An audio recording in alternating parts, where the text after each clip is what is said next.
Olá, boa noite. O Supremo já tem maioria para julgar se a lei da anistia de 1979 se aplica a casos de desaparecidos políticos. STF suspende inquérito contra ex-governador de Goiás, Marconi Perillo. Procuradoria-Geral da República se manifesta contrariamente ao pedido de indulto para o ex-deputado Daniel Silveira. Supremo dá 30 dias para o Estado de São Paulo detalhar a adoção de câmeras corporais por policiais militares. CNJ abre processo administrativo contra desembargador do Tribunal de Justiça de São Paulo, investigado por suposta venda de decisões judiciais. E ainda, assassinato da missionária Dorothy Stang completa 20 anos e a gente mostra o legado da ativista na luta pelos direitos das comunidades tradicionais. O Jornal da Justiça desta quarta-feira, 12 de fevereiro, começa agora.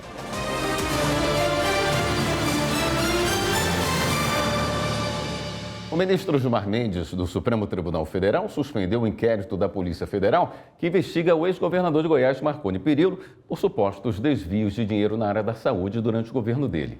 Quem traz os detalhes é a repórter Viviane Novaes.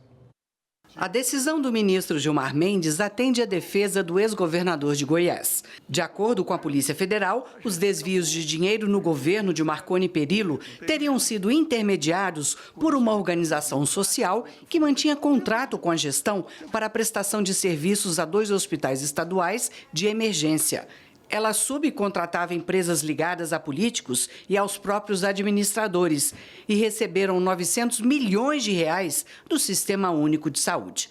Parte do dinheiro, segundo as investigações, voltava para os políticos ou para a organização social. O ministro Gilmar Mendes suspendeu o inquérito porque a Suprema Corte já formou maioria por um novo entendimento sobre o alcance do foro por prerrogativa de função.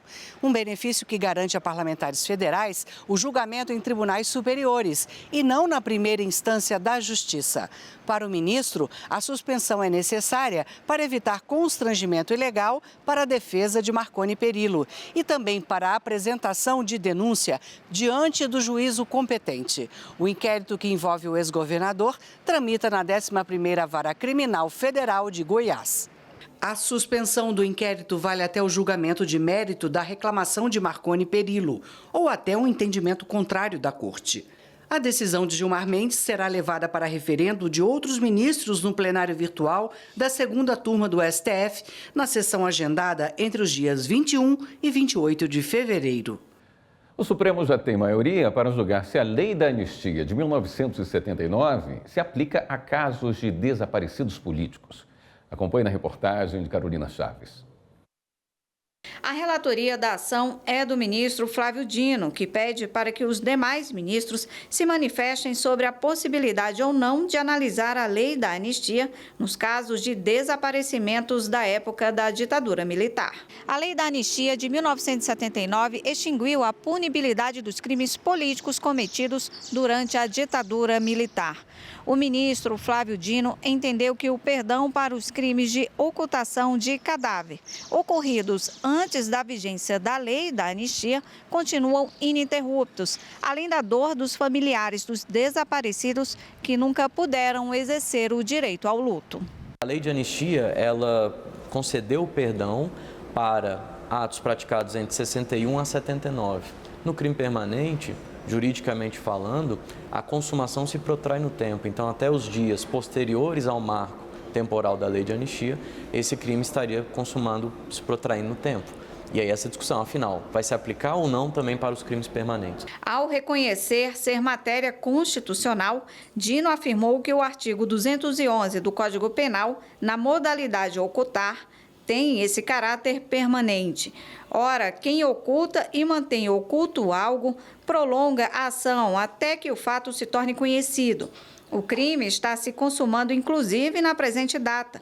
Logo, não é possível aplicar a lei de anistia para esses fatos posteriores, o que significaria um vale-crime, que é, obviamente, vedado pela Constituição. Em plenário virtual, a maioria dos ministros seguiu o voto do relator para considerar a matéria constitucional e, posteriormente, julgar se a lei de anistia se aplica para os casos de desaparecidos políticos. A maioria também concordou que a matéria tem repercussão geral pelos impactos sociais, políticos e jurídicos do tema. O Supremo Tribunal Federal deu mais 30 dias para o Estado de São Paulo detalhar a adoção de câmeras corporais por policiais militares. O governo também deve informar indicadores de monitoramento da medida. Repórter Evne Araújo tem os detalhes. A decisão foi do presidente do Supremo, o ministro Luiz Roberto Barroso. A ampliação do prazo é para que o Estado de São Paulo apresente informações sobre a ordem de adoção prioritária das câmeras corporais nas fardas dos PMs, de acordo com os riscos de letalidade policial. O governo estadual também deve informar quais indicadores serão usados para avaliar a efetividade da política pública. Os 30 dias a mais foram concedidos a pedido da Procuradoria-Geral de São Paulo, na suspensão de liminar, em que o ministro determinou o uso obrigatório dos equipamentos pelos PMs paulistas. O prazo inicial era 45 dias a partir da decisão dada pelo presidente do STF em 9 de dezembro. Segundo a Procuradoria, o Centro de Inteligência da Polícia Militar está elaborando os levantamentos, mas seria preciso mais tempo, diante da quantidade de dados que precisam ser coletados e analisados. De acordo com o presidente do STF, o uso de câmeras é obrigatório em operações de grande porte ou que incluam a entrada em comunidades vulneráveis quando o objetivo for restaurar a ordem pública. Ficou determinado também o uso obrigatório das câmeras em operações deflagradas para responder a ataques contra policiais militares. Agora a gente fala da sessão plenária do STF. Os ministros julgaram hoje o ônus da prova de ente público em dívidas de terceirizados. A repórter Marta Ferreira traz os detalhes. No caso concreto, o Estado de São Paulo questiona a decisão do TST que lhe impôs a responsabilidade de pagar por parcelas devidas a um auxiliar de limpeza contratada por empresa prestadora de serviço para trabalhar em um fórum. Os ministros vão definir de quem é a responsabilidade de pagar em caso de eventual falha na fiscalização das obrigações trabalhistas. O processo começou a ser julgado em plenário virtual, mas um pedido de destaque do ministro Edson Fachin levou a discussão para o plenário físico, começando do zero. O procurador do Estado de São Paulo, Celso Alves de Rezende Júnior, afirmou que a administração pública não pode ser penalizada de forma indiscriminada, sem prova concreta da falha na fiscalização.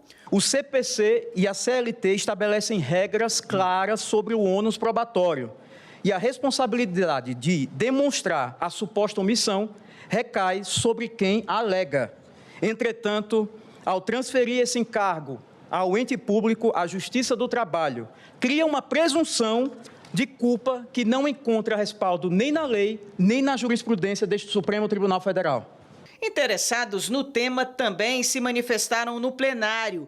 A Associação Brasileira das Secretarias de Finanças das Capitais defendeu a regulamentação do tema. Nós gostaríamos de propor que esse tema seja trazido para a tese, para que esse balizamento do Supremo seja efetivo, evitando essa avalanche de casos que continuam chegando e proliferando, impactando a todos. Já a Associação Brasileira da Advocacia Trabalhista argumentou que a falta de pagamento de verbas rescisórias a trabalhadores terceirizados é uma violação dos direitos humanos.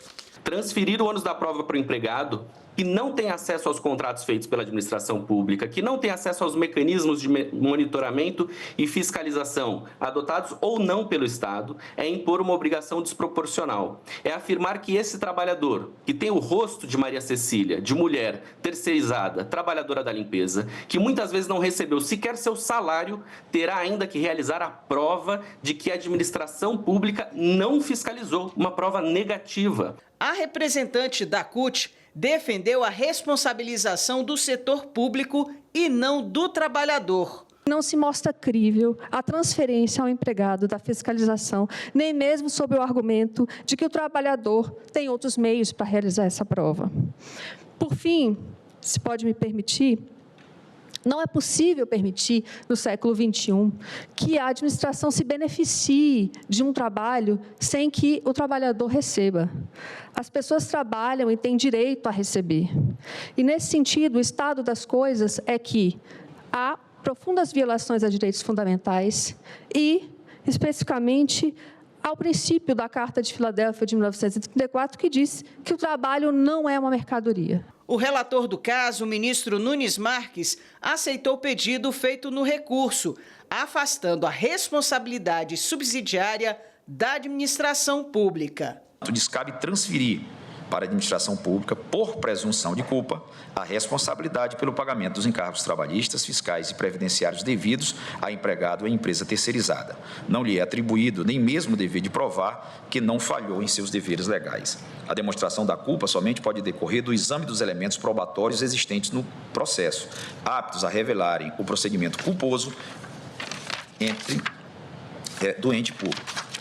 É, pois, inadmissível, penso eu, a inversão do ônus da prova com o objetivo de imputar-lhe responsabilização, ainda que subsidiária. Assim, entendo cabível a responsabilização da administração pública nos casos em que houver prova inequívoca de conduta omissiva ou comissiva na fiscalização dos contratos, de modo que é imprescindível comprovar tanto o conhecimento da situação de legalidade como a inércia em adotar providência para saná-la. O Conselho Nacional de Justiça abriu processo administrativo disciplinar contra o desembargador Ivo de Almeida do Tribunal de Justiça de São Paulo. Ele é investigado por suposta venda de decisões judiciais. Confira os detalhes na reportagem de Judite Aragão. Ivo de Almeida é alvo de um inquérito iniciado pela Polícia Federal por suposta venda de decisões judiciais. O Superior Tribunal de Justiça já havia afastado o desembargador desde junho do ano passado. De acordo com a investigação, os depósitos bancários eram realizados em datas coincidentes das decisões favoráveis aos réus. O Conselho Nacional de Justiça justifica a abertura do processo administrativo disciplinar, pois, além da coincidência das datas, os depósitos foram feitos por familiares dos presos que receberam os benefícios. A defesa nega qualquer irregularidade. Agora, o CNJ vai analisar se houve ou não violação aos deveres da magistratura. Caso as irregularidades sejam confirmadas, o órgão pode aplicar sanções administrativas, incluindo a aposentadoria compulsória.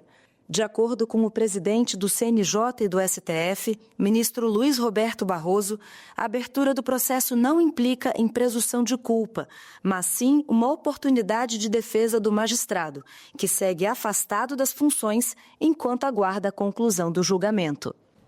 A Polícia Civil de Goiás, com autorização da Justiça, fez uma operação para combater o tráfico de drogas. Regina Souza com as informações.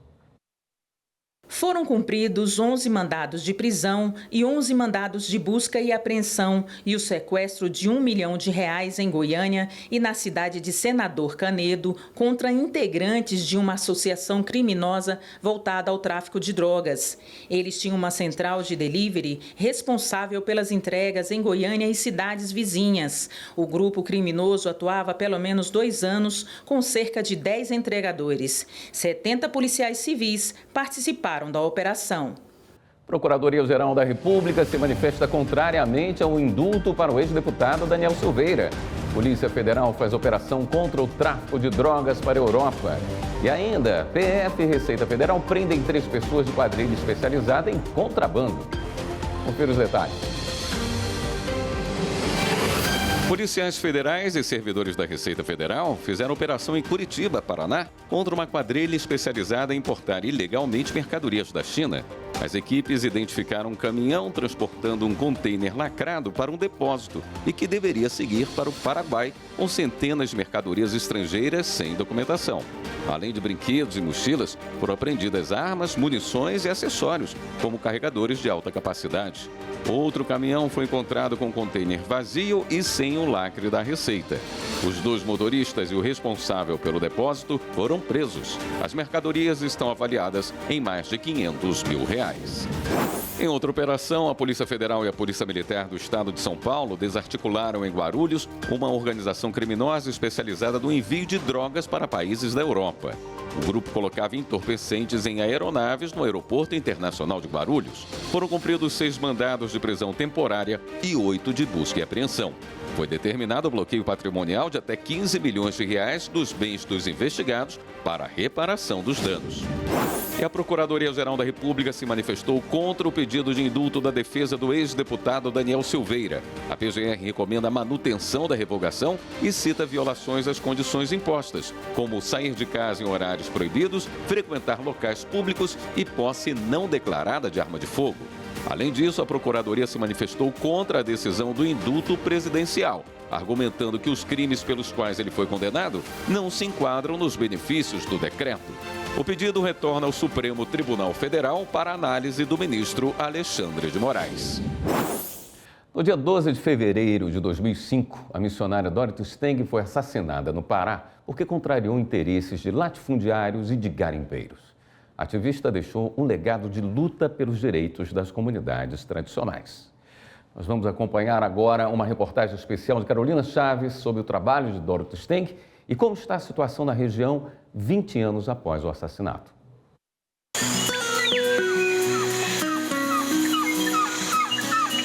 Dorothy Stang chegou ao Brasil em 1966 e dedicou a vida à defesa dos direitos dos trabalhadores rurais e à preservação da Amazônia. Ela se tornou uma líder na luta contra a grilagem de terras, o desmatamento e a violência na região.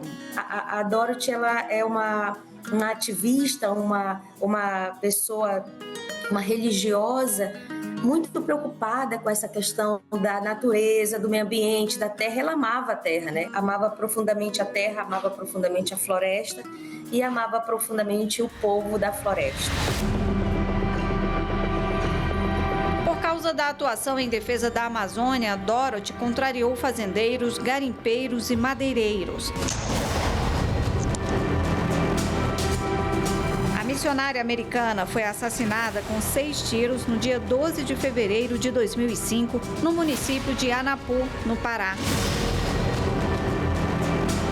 O crime foi executado a mando de 2 fazendeiros locais. Regivaldo Pereira Galvão e Vitalmiro Bastos de Moura Ubida foram condenados a 25 e 27 anos de prisão.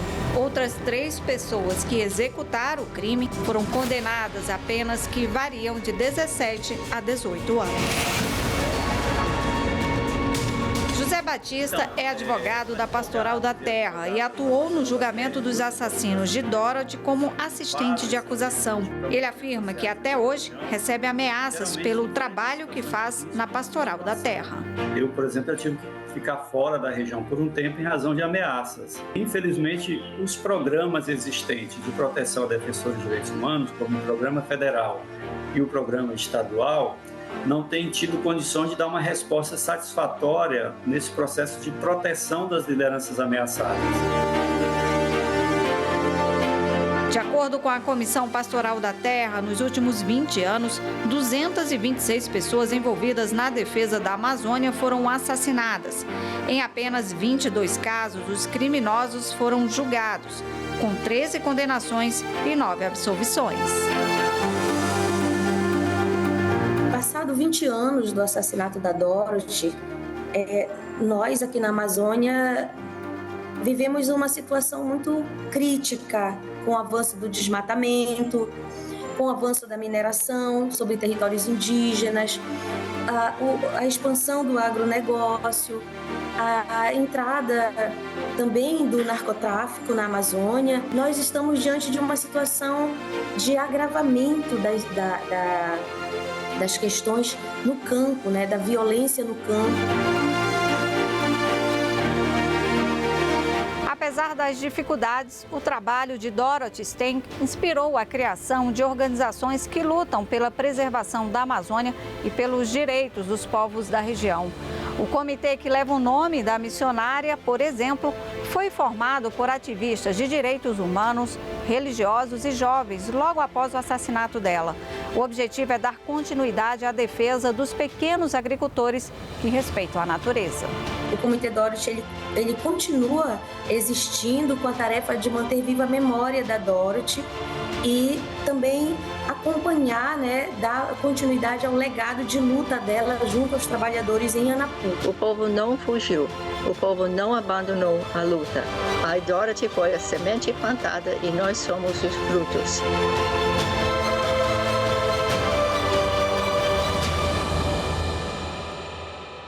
O Tribunal de Justiça de São Paulo condenou a Santa Casa de Atibaia e a Prefeitura da cidade a indenizarem a filha de um homem que morreu de AVC na rede pública de saúde. A mulher conseguiu provar que houve falha no atendimento. Repórter Manuela Borges. A Justiça de São Paulo levou em consideração o prontuário médico do paciente. De acordo com a ação, um homem de 70 anos deu entrada no pronto-socorro na Santa Casa de Atibaia, no interior do estado, com sinais de acidente vascular cerebral, AVC, às 3 horas da tarde, mas só foi internado e medicado 9 horas depois.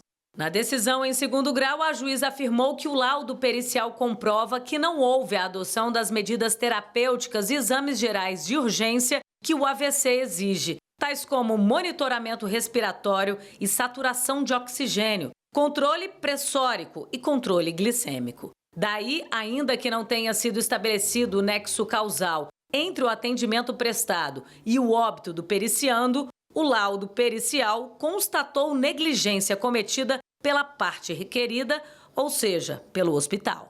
Na ação, a família alegou que o idoso era sadio e que a morte dele foi por erro médico, falha hospitalar e negligência. Por danos morais, o advogado da família pediu R$250 mil e a gratuidade da justiça.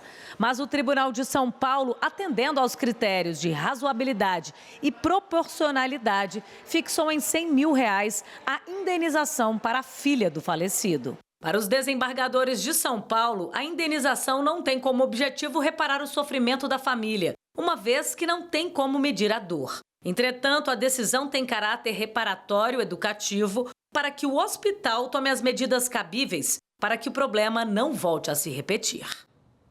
No Distrito Federal, a Justiça extinguiu vários processos que questionavam o resultado do Exame Nacional de Residência Médica. Repórter Pablo Lemos. Em pelo menos 7 sentenças, a Justiça entendeu que não há mais fundamento para questionamentos individuais sobre pontuação ou classificação após encerradas todas as etapas do certame. A decisão destacou que a fase de escolha de vagas foi finalizada em 3 de fevereiro de 2025 e o resultado definitivo da seleção foi publicado no dia seguinte, o que inviabiliza qualquer intervenção judicial sobre o mérito da seleção. Em um dos casos, por exemplo, foi observada a falta de interesse de agir, porque, de acordo com o cronograma do Exame Nacional de Residência Médica, o resultado final da escolha para admissão e convocação já havia sido publicado. Com base nisso, as ações nesse sentido têm sido extintas pela Justiça Federal do DF, sem resolução do mérito. O Ministério Público Federal defendeu a derrubada do veto à Lei do Rio de Janeiro, que pode alterar e afetar os direitos da população em situação de rua no estado. Repórter Márcio Fontinelli tem mais detalhes. Em um ofício encaminhado ao prefeito do Rio de Janeiro, à Secretaria Municipal de Assistência Social e à presidência da Câmara Municipal do Estado, o Ministério Público Federal se manifestou a favor da derrubada do veto do projeto de lei, que tem como objetivo reestruturar o Comitê Intersetorial de Acompanhamento e Monitoramento da Política Municipal para a População em Situação de Rua. Para o MPF, a reorganização da entidade vai ajudar a tornar o comitê mais inclusivo e alinhado às ações de apoio a pessoas que vivem em situação de vulnerabilidade. O prefeito do Rio proibiu as alterações com o argumento de que elas ferem a lei orgânica municipal. O Superior Tribunal de Justiça declarou a ilegalidade da cobrança de tarifa para entrega de cargas em terminais retroportuários. Repórter Jáfer Araújo. O caso teve início quando a empresa retroportuária Marimex questionou a cobrança da tarifa THC2 pela operadora portuária Embraport. Essa taxa é cobrada para levar cargas até o retroporto, um espaço próximo ao porto usado para armazenar cargas. Segundo a Marimex, a tarifa já estaria incluída em outra do mesmo tipo, cobrada para desembarcar a carga dos navios. Embora o questionamento sobre a taxa tenha sido julgado improcedente na primeira instância, O Tribunal de Justiça de São Paulo determinou que a cobrança era indevida por entender que a exigência da THC2 violava as regras de concorrência. A Embraport, então, recorreu ao STJ, alegando que a taxa era legal e estava de acordo com as normas da Agência Nacional de Transportes Aquaviários, a ANTAQ. No entanto, a primeira turma do Superior Tribunal de Justiça decidiu por maioria que a cobrança viola a Lei de Defesa da Concorrência por configurar abuso de posição dominante na modalidade de compressão de preços. Para a relatora do caso, ministra Regina Helena Costa, a cobrança da THC2 constitui práticas vedadas pela legislação antitruste, como dificultar a criação ou o desenvolvimento de um concorrente e impedir o acesso de competidores à fonte de insumos ou matérias-primas e ainda discriminar adquirentes ou fornecedores de serviços mediante condições diferenciadas de prestação de serviço. O Tribunal Superior Eleitoral começou a julgar o recurso contra a decisão que havia negado o registro de candidatura de Álvaro Urti, eleito prefeito do município de Bandeirantes, em Mato Grosso do Sul, nas eleições de 2024. O candidato não foi diplomado por ser considerado inelegível pela Justiça Eleitoral. A repórter Evelyn Araújo traz os detalhes do julgamento. Álvaro Urti teve o mandato cassado em 2020 pela Câmara Municipal de Bandeirantes, em Mato Grosso do Sul, por denúncias de fraudes em contratos públicos, quando ele era prefeito da cidade. Nas eleições de 2024, Urti teve o registro de candidatura liberado pelo Tribunal Regional Eleitoral e acabou sendo o mais votado para ocupar o cargo. A prefeitura, no entanto, está sob o comando do presidente da Câmara, Marcelo Ábido, na condição de prefeito em exercício. Contra a decisão do TRE, o Ministério Público e a coligação Vamos Fazer Muito Mais recorreram ao Tribunal Superior Eleitoral por entenderem que Álvaro Urti estava inelegível no momento do pedido de registro de candidatura. Ao analisar o recurso, o relator do caso no TSE, ministro André Mendonça, reformou a decisão do Tribunal Regional. O ministro considerou que a restrição de Urti vale para 8 anos subsequentes ao término do mandato, para o qual ele foi eleito, ou seja, alcança as eleições de 2024. Apesar da decisão individual de Mendonça, o político conseguiu uma decisão provisória na Justiça Comum para ter o direito de ser diplomado no cargo de prefeito. No julgamento do recurso, o relator reafirmou o entendimento, destacando que a Justiça Comum desrespeitou a competência exclusiva da Justiça Eleitoral para decidir sobre elegibilidade. A ação, abro aspas, declaratória de elegibilidade, além de ser uma ação atípica, foi proferida nela uma decisão liminar que acabou por acarretar uma usurpação da competência da própria Justiça Eleitoral de reconhecer se é elegível ou é inelegível. O relator também lembrou que a nova redação da resolução do TSE, que trata do tema, estabelece que as condições de elegibilidade e as causas de inelegibilidade serão definidas no momento da formalização do pedido de registro de candidatura. Ressalvadas as alterações fáticas ou jurídicas supervenientes ao registro que afastem a inelegibilidade e ocorram até a data do primeiro turno da eleição. No voto, o ministro André Mendonça determinou a realização de novas eleições para a Prefeitura do município de Bandeirantes, em Mato Grosso do Sul. O julgamento foi suspenso com o pedido do ministro Nunes Marques de mais tempo para analisar o processo. O Supremo Tribunal Federal vai decidir se convenções partidárias presididas por pessoas com direitos políticos suspensos por improbidade administrativa têm validade. Repórter Carolina Chaves com as informações. O julgamento é em plenário virtual. Os ministros analisam uma ação apresentada pelo Partido Solidariedade contra uma mudança de entendimento do Tribunal Superior Eleitoral, que em 2020 validou convenções partidárias presididas por pessoas com direitos políticos suspensos, porque foram condenadas por improbidade administrativa. O partido alegou que a mudança de entendimento no julgamento de 2 recursos violou o princípio constitucional da anualidade eleitoral, que impede alterações nas regras do processo eleitoral a menos de um ano do pleito. O relator, ministro Nunes Marques, negou o pedido do partido político por entender que as decisões anteriores foram dadas de forma monocrática e ainda não tinha uma jurisprudência formada pela Corte sobre o assunto quando Solidariedade apresentou a ação. Nesse sentido, Marques explica que a ausência de entendimento consolidado pelo TSE afasta o argumento de que houve violação à segurança jurídica do processo eleitoral. Os ministros Flávio Dino, Alexandre de Moraes e Cristiano Zanin seguiram o relator negando o pedido do Solidariedade. O julgamento no plenário virtual termina na próxima sexta-feira, dia 14. A Justiça Federal do Maranhão anulou licença de construção em área de preservação ambiental e condenou a construtora a recuperar o local. Mais detalhes com Marco Antônio Feitosa. A Justiça Federal no Maranhão anulou licenças ambientais que permitiam a construção irregular de um edifício na Ponta do Farol, em São Luís, capital maranhense. Na sentença, o juiz federal Domingos Daniel Moutinho reconheceu a área como de preservação permanente.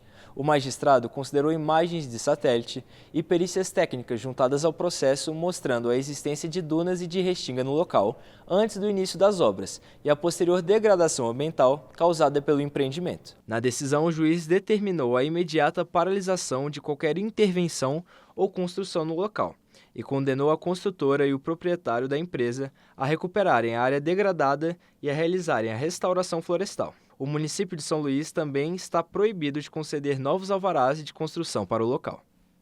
Veja a seguir, eletricista e a esposa dele vão ser indenizados por um acidente que deixou o trabalhador paraplégico. E o Judiciário de Alagoas firmou parceria para aumentar a assistência psicológica a famílias atendidas por equipes multidisciplinares em varas de família. Voltamos já.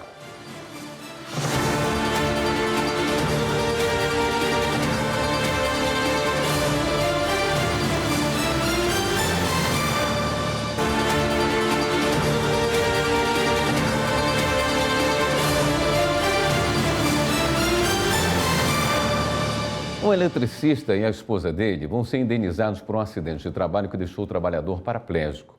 A 7ª turma do TST considerou o impacto das sequelas na rotina familiar para manter a indenização aos dois. A reportagem é de Larissa de Paula. O eletricista reparava linhas e cabos. Durante um serviço de manutenção, ele sofreu um choque elétrico e caiu de uma altura de cerca de 6 metros. O profissional ficou com paraplegia irreversível, teve perda total da autonomia e precisou ser submetido a tratamentos e intervenções médicas contínuas. A reclamação trabalhista foi apresentada pela esposa e pelos 2 filhos do trabalhador em nome dele. Segundo a mulher, a vida da família foi transformada pelo acidente. Além de trabalhar o dia todo como professora, ela passou a ter de atender a todas as necessidades do companheiro. O juízo de 1º grau aceitou o pedido e condenou a empregadora a indenizar o trabalhador, a esposa e os filhos, além de pagar pensão mensal à vítima. O Tribunal Regional do Trabalho da 4ª Região no Rio Grande do Sul manteve a condenação e aumentou os valores da reparação. A indenização passou de R$ 55 mil para R$ 100 mil ao eletricista e de R$ 30 para R$ 50 mil à mulher e a cada um dos filhos. A empresa entrou com recurso no Tribunal Superior do Trabalho. O caso foi julgado pela 7ª turma. Para o relator, ministro Agra Belmonte, é evidente que as graves lesões decorrentes do acidente resultaram na incapacidade total para o trabalho e tiveram impacto direto nos direitos da personalidade do trabalhador, afetando, em especial, a integridade física e psíquica, assim como a dignidade. Com base em precedentes semelhantes, o relator propôs o aumento do valor da indenização para R$ 400 mil para o eletricista e R$ 150 mil para a esposa. A decisão foi unânime. A empregadora entrou com embargos declaratórios. O Ministério Público Federal advertiu produtores rurais de Rondônia para não usarem agrotóxicos no entorno de terra indígena. Márcio Fontinelli tem as informações. depois de receber denúncias sobre danos ao meio ambiente em terras indígenas causados pelo uso de agrotóxicos. O Ministério Público Federal enviou uma recomendação a 2 produtores rurais de seringueiras em Rondônia para que seja interrompido a prática de pulverização de substâncias químicas no entorno de aldeias na região do Rio Manuel Correia. Os 2 têm um prazo de 15 dias para se posicionar sobre o pedido do MPF. Se não se manifestarem, podem responder judicialmente. Foi lançado na noite de hoje no Supremo Tribunal Federal o Plano Pena Justa, um programa nacional desenvolvido pelo Judiciário e Executivo para enfrentar a situação de calamidade nas prisões. Na solenidade, o presidente da Corte, ministro Luiz Roberto Barroso, falou da importância das medidas que serão implementadas pelo plano no sistema carcerário brasileiro. Vamos ver. O Brasil tem, como é sabido, a 3ª maior população carcerária do mundo, com cerca de 670 mil pessoas privadas de liberdade. Mais de 90% são homens, cerca de 70% são pessoas negras e mais de 50% são pessoas que sequer concluíram o ensino fundamental.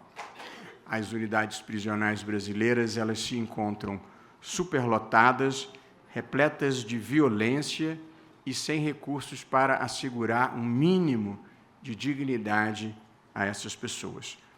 Foi nesse quadro, nesse contexto, que o Supremo Tribunal Federal, na arguição de descumprimento de preceito fundamental 347, reconheceu o chamado estado de coisas inconstitucional no sistema penitenciário. Foi uma decisão inovadora, de certa forma revolucionária, que introduziu no Brasil um novo tipo de processo, um novo tipo de litígio que é conhecido como o litígio estrutural, ou processo estrutural, que é um tipo de processo diferente do processo convencional, em que, após a instrução, o juiz produz uma decisão de conhecimento e encerra o seu trabalho e passa para os órgãos próprios a execução daquela decisão. O processo estrutural é um processo distinto, porque ele não se destina a terminar numa decisão que encerra o papel do Poder Judiciário. O processo estrutural, que é uma novidade na vida brasileira, é um processo que se desenvolve em 3 etapas. Na primeira etapa, o Poder Judiciário, no caso o Supremo Tribunal Federal, identifica um problema grave, geralmente crônico, e que envolve uma massiva violação de direitos fundamentais e consequente descumprimento da Constituição. Portanto, o primeiro momento da decisão é um diagnóstico. O segundo momento da decisão é a determinação da tomada de providências para enfrentar aquele problema diagnosticado, geralmente pela apresentação de um plano que vá enfrentar aquela circunstância incompatível com a Constituição. E aqui é uma questão de respeito à separação de poderes. O Supremo não elabora um plano. O Supremo delega, defere, determina, na verdade, ao órgão competente que elabore um plano. E depois uma terceira fase, subsequente à aprovação do plano, que é o monitoramento do seu cumprimento. E, ao longo desse monitoramento, podem se tornar necessárias novas decisões. Portanto, há uma novidade na paisagem jurídica brasileira, que é o chamado processo estrutural, inaugurado por este caso que envolve o sistema prisional brasileiro. O Supremo, então, decidiu, por unanimidade, determinar ao governo federal que elaborasse um plano base para enfrentar o estado de coisas inconstitucional no sistema prisional e, na sequência, 6 meses depois da publicação da decisão do Supremo homologando este plano, que os estados também venham a apresentar os seus próprios planos. Portanto, é uma intervenção importante do Poder Judiciário em parceria com o Poder Executivo da União e depois com os poderes dos Estados-membros da Federação. Esse plano, determinado pelo Supremo, foi elaborado em parceria pelo Conselho Nacional de Justiça, presidido por mim, e pelo Ministério da Justiça e Segurança Pública, dirigido pelo querido ministro, ex-colega e amigo, ministro Ricardo Lewandowski. E estiveram à frente da elaboração do plano 2 especialistas importantes que merecem o nosso reconhecimento, que é o juiz Luiz Lanfredi e também o integrante do Ministério da Justiça, que foi o André Garcia. É um plano ambicioso que procura enfrentar um conjunto de problemas. O primeiro deles, a superlotação e a má qualidade das vagas no âmbito do sistema prisional, em que as pessoas eram acomodadas em situações totalmente degradantes, algumas dormindo com a cabeça encostada no vaso sanitário e outras dormindo em ambientes de transporte de carga. Portanto, melhorar a qualidade das vagas. Em segundo lugar, ter um mínimo de controle da entrada no sistema para evitar o ingresso no sistema de pessoas que não precisam estar lá, e com isso a audiência de custódia passou a ser igualmente uma contribuição importante do Supremo Tribunal Federal. Em terceiro lugar, evitar que as pessoas permaneçam presas por mais tempo do que a sua condenação, que é evidentemente uma grave violação do seu direito. E, em quarto lugar, um esforço para, impedindo a reincidência, facilitar a ressocialização dessas pessoas, pelo trabalho e pela educação. Portanto, nós estamos lidando com um plano extremamente ambicioso e numa área difícil. E muitas pessoas perguntam, por vezes motivadas por um certo grau de incompreensão, por que o Poder Judiciário está interferindo nessa matéria.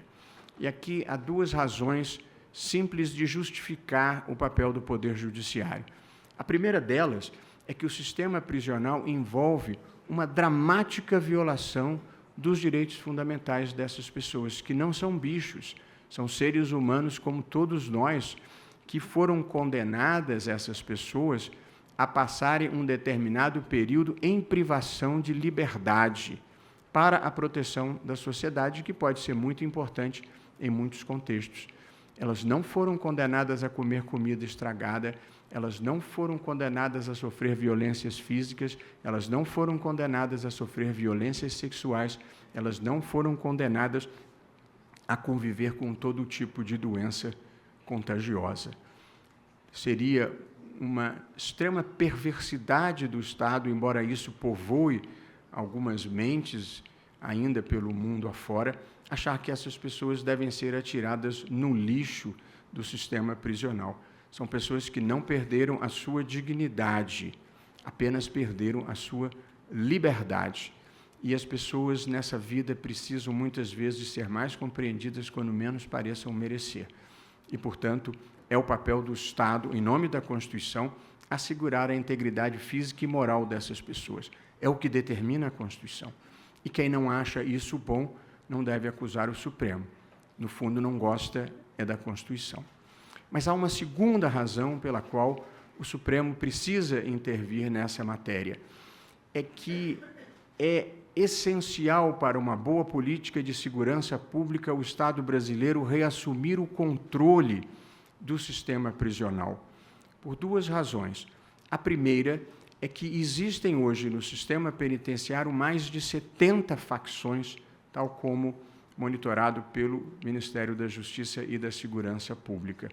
E as pessoas que ingressam neste sistema, se o Estado for omisso e não acolhê-las com o mínimo de dignidade, elas são acolhidas pelas facções. E, portanto, o sistema penitenciário vive um fator de alimentação das organizações criminosas no país. E, portanto, nós temos que evitar isso, controlando o sistema penitenciário. E a segunda razão é que boa parte das pessoas que estão no sistema penitenciário vão sair do sistema penitenciário. Elas cumprem 1, 2, 3, 5, 10 anos de pena e depois voltam para a sociedade.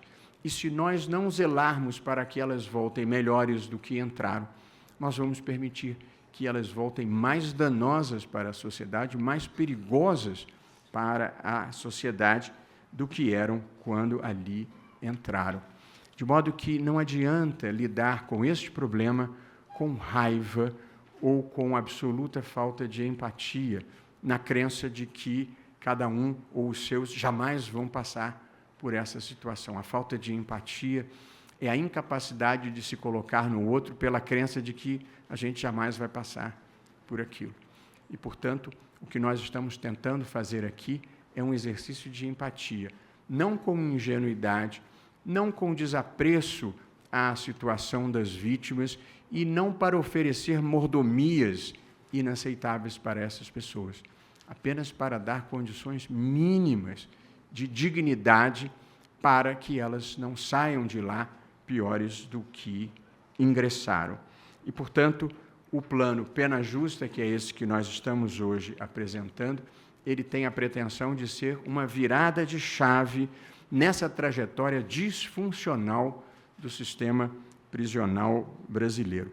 É um plano que tem mais de 300 metas a serem cumpridas até 2027 e é um esforço de o Estado retomar o controle e o protagonismo dentro do sistema prisional brasileiro. E é uma retomada de controle, de protagonismo, fundado em dois grandes pilares: trabalho e educação. Portanto, oferecer condições mínimas de habitabilidade e, conjuntamente com isso, oferecer a oportunidade de trabalho e a oportunidade de acesso à educação. E, portanto, junto com esse plano, está sendo lançado o programa Emprega 347, que tem a ambição de transformar as unidades prisionais em unidades de produção e, portanto, um esforço para fazer que o maior número possível, a quase totalidade dos presos, possam ter uma atividade produtiva, possam ter algum tipo de trabalho.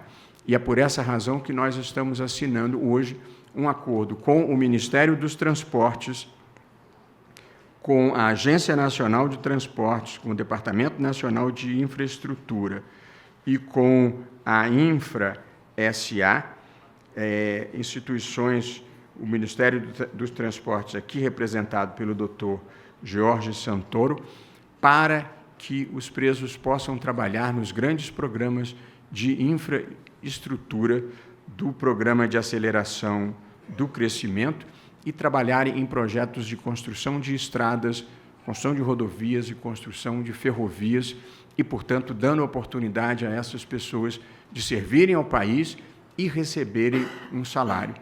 Inclusive, para equacionar esse novo tipo de relação de trabalho, estamos também fazendo uma parceria com a Justiça do Trabalho para encontrarmos a fórmula adequada de ter o regime jurídico desses novos trabalhadores que são internos do sistema prisional e vão prestar serviços à sociedade, recebendo por isso, porque, evidentemente, o trabalho escravo não é aceitável.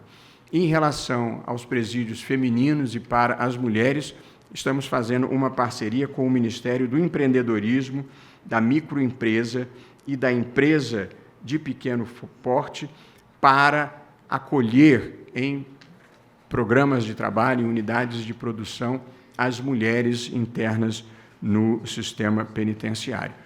O passo seguinte desse nosso plano é a elaboração por todos os estados da federação dos planos que vão desenvolver esse plano geral da União, porque a maior parte dos presídios do país é administrada pelos estados e não pelo governo federal, de modo que os estados têm que ter um papel decisivo nessa matéria, conservando a sua autonomia, mas seguindo as linhas mestras desse plano, que é um plano nacional e não apenas um plano federal, com o qual nós pretendemos produzir uma transformação profunda, como disse, no sistema penitenciário nacional.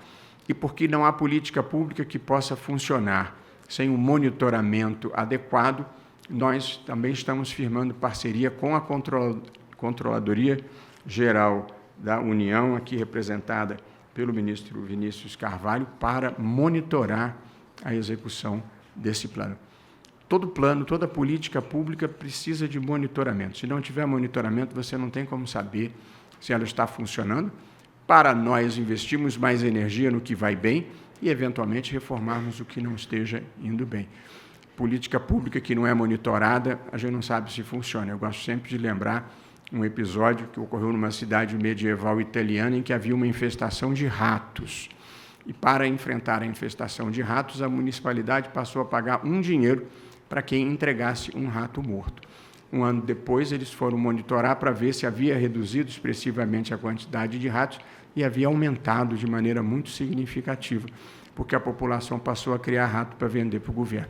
Portanto, se você não monitorar a política pública, você não tem como saber se ela está funcionando e, portanto, esse é um plano que nós pretendemos monitorar. Não é um plano teórico, não é um conjunto de ideias abstratas, ela tem um conjunto de medidas concretas, a começar das mais elementares.